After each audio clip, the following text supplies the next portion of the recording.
meron na yan. Nakakunin.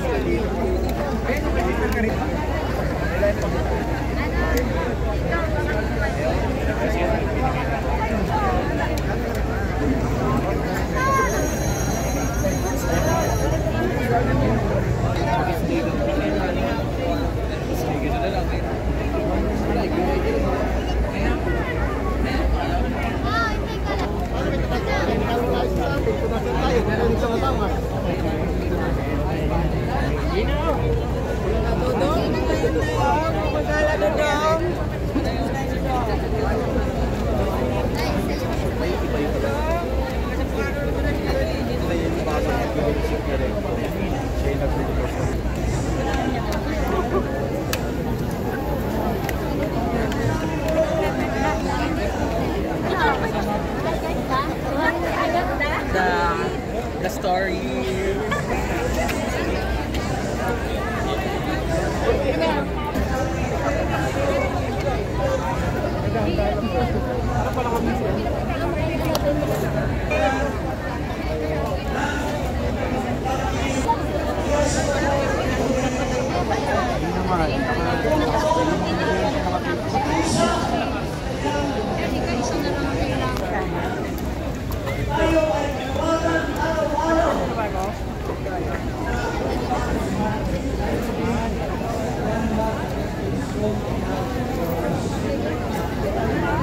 Nakabalik kami!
Kaya po doon pa lamang huli niya si Marcos dahil lamang sa pagkakataon niya doon sa general.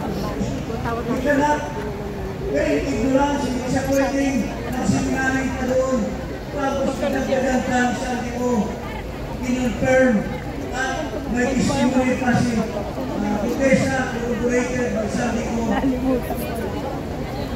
Mga kababayan, hindi ko na abaan pa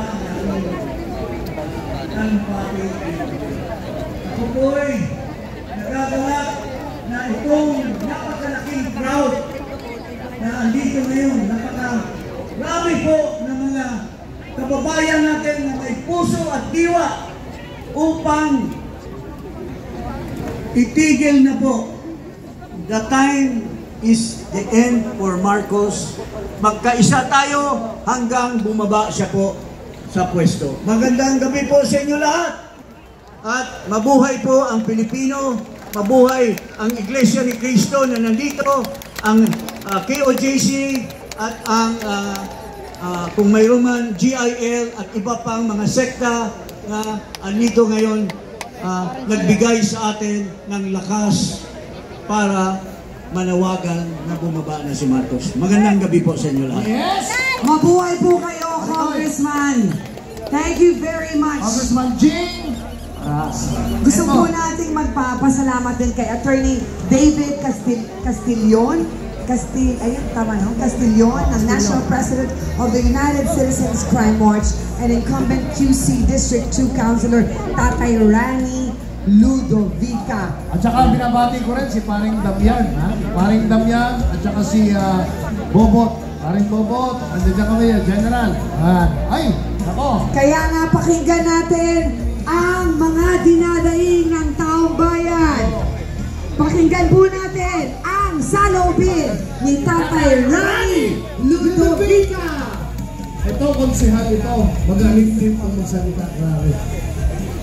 Tatay Rani.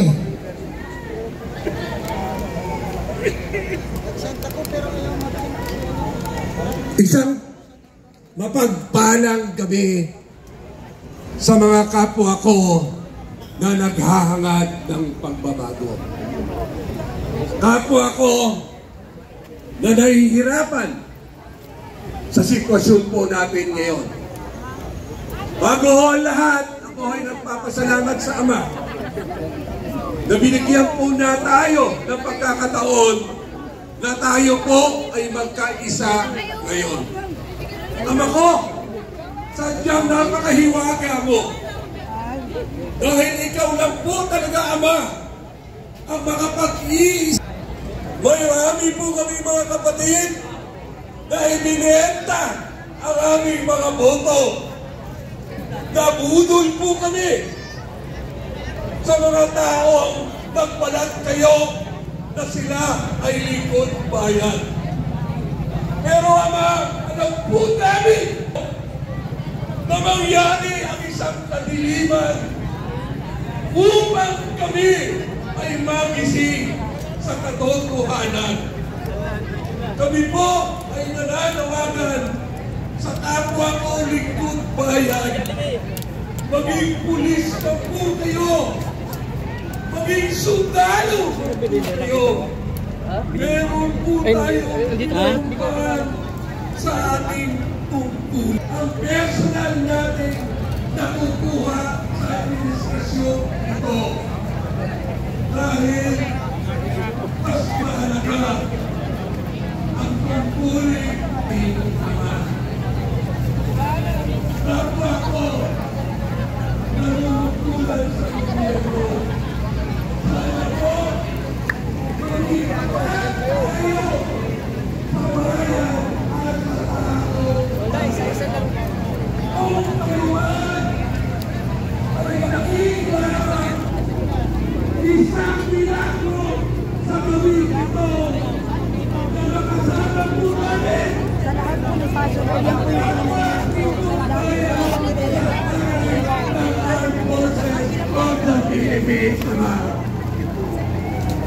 sa tayong sinusunod.